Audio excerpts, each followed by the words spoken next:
નમસ્કાર દર્શક મિત્રો, હું છું દર્શિની દોશી ને આપ જોઈ રહ્યા છો CV24। શરૂઆત કરીએ આજના મુખ્ય સમાચારોથી।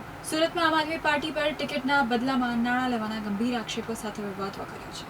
સુરતના સરથાણા પોલીસ સ્ટેશનમાં આપના વોર્ડ નંબર 1-2ના પ્રભારી ઓમ પ્રકાશ સામે ₹18 લાખની સોદાબાજી કરી લાખો રૂપિયા પડાવ્યાની ગંભીર ફરિયાદ સરથાણા પોલીસ સ્ટેશનમાં નોંધવામાં આવી છે। ફરિયાદી નવનીત નાવડિયાએ આક્ષેપ કર્યો છે કે તેની પત્ની માટે ટિકિટ આપવાના બહાને પ્રભારીએ ₹18 લાખની માંગણી કરી હતી, જે બાદમાં 8 લાખમાં નક્કી થઈ હતી। આ સમગ્ર સોદાબાજીનો વિડીયો સોશિયલ મીડિયામાં વાયરલ થતાં ખળબળાટ મચી ગયો છે। હાલ આ મામલે પોલીસે ફરિયાદ નોંધીને કાયદેસરની કાર્યવાહી હાથ ધરી છે, જેણે ચૂંટણી પહેલા રાજકીય ગરમાવો વધારી દીધો છે। સુરત મહાનગરપાલિકાની ચૂંટણીના 2 દિવસ પહેલા રાજકારણ ગરમાવો આવ્યો છે।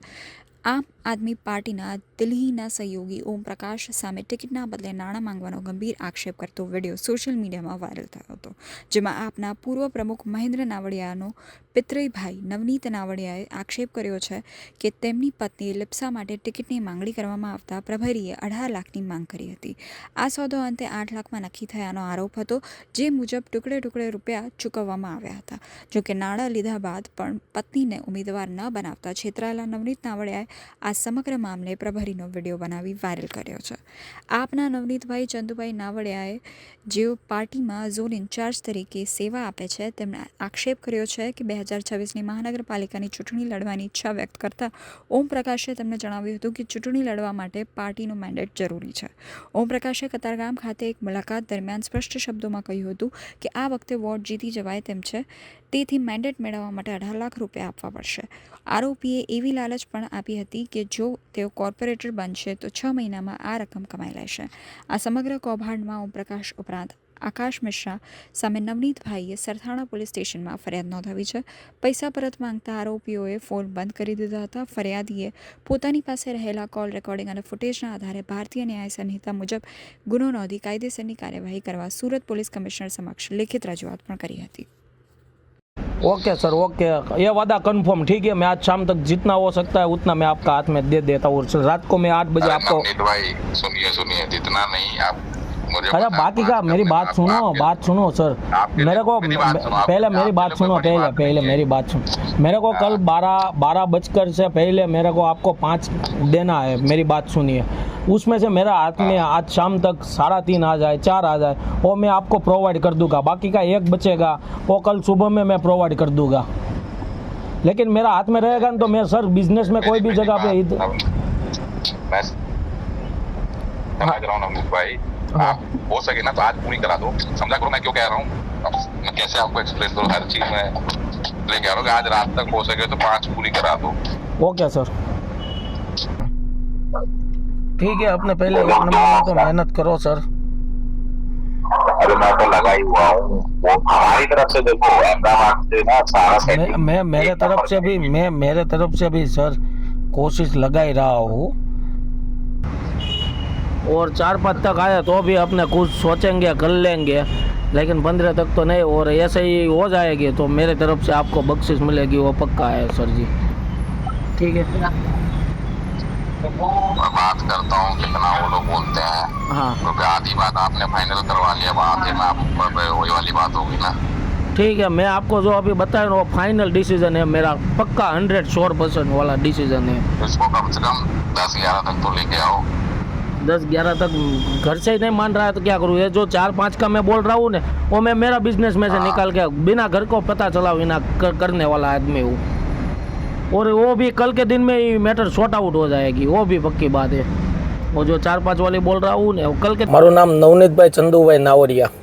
વિગતોમાં આમ આદમી પાર્ટીની અંદર દિલ્હીથી આવેલા સહયોગીઓ મારે આ જે સુરત મહાનગરપાલિકાની ચૂંટણીના જે વોર્ડ નંબર 1માંથી મારી વાઈફે દાવેદારી કરી હતી, અને દિલ્હીના સહયોગી મને મળ્યા અને મને એને એવું કીધું કે તમારે ચૂંટણી લડવી હોય તો પાર્ટીમાં ફંડ દેવું પડશે।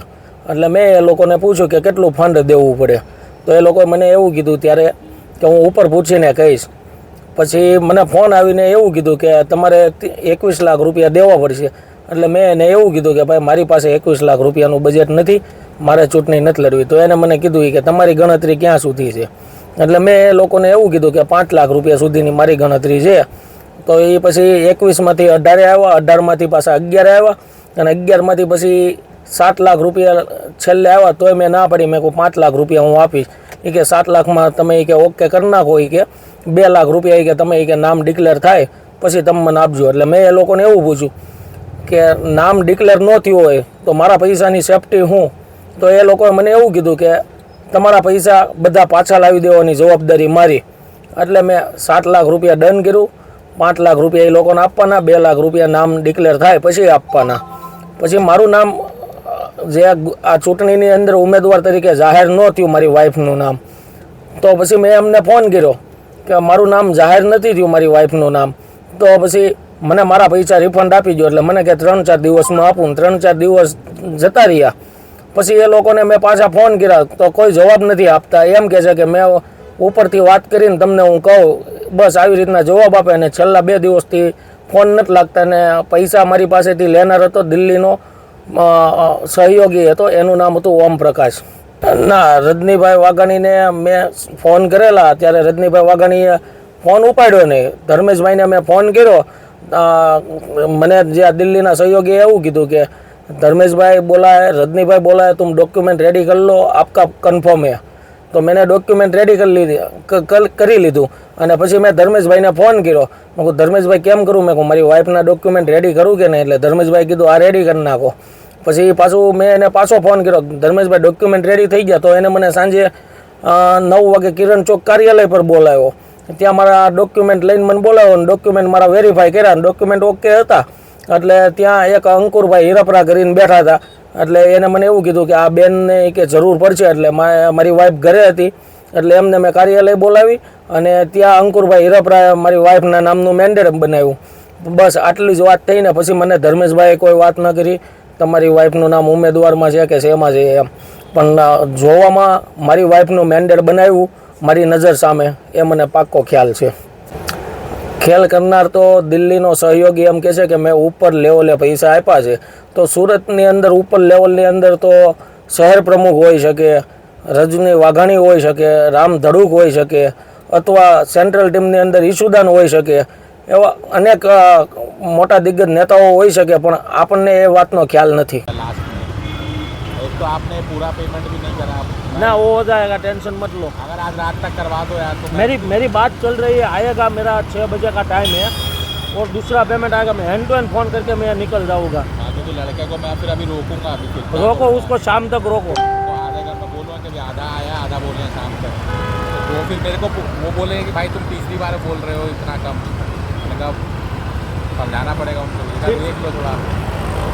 ठीक है, आपकी भी बख्शिश हो जाएगी.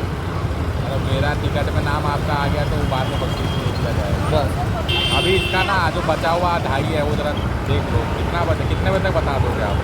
मैं आपको 6:30 बजे तक बता देता हूँ. 100% कोशिश करो इधर उधर से जुड़ा. मैं बस अभी वही काम कर रहा हूँ. अभी तक मैं सिटी में था. सिटी से घर आया, घर आके मैं मुँह धो. आप जानते हो इस सिस्टम में वहाँ जब तक पैसा पहुँचेगा नहीं तो वो लोग एक्टिवेट होते नहीं है. वो लोग को लगता है कि हम ऐसी फालतू बातें कर रहे हैं. नहीं.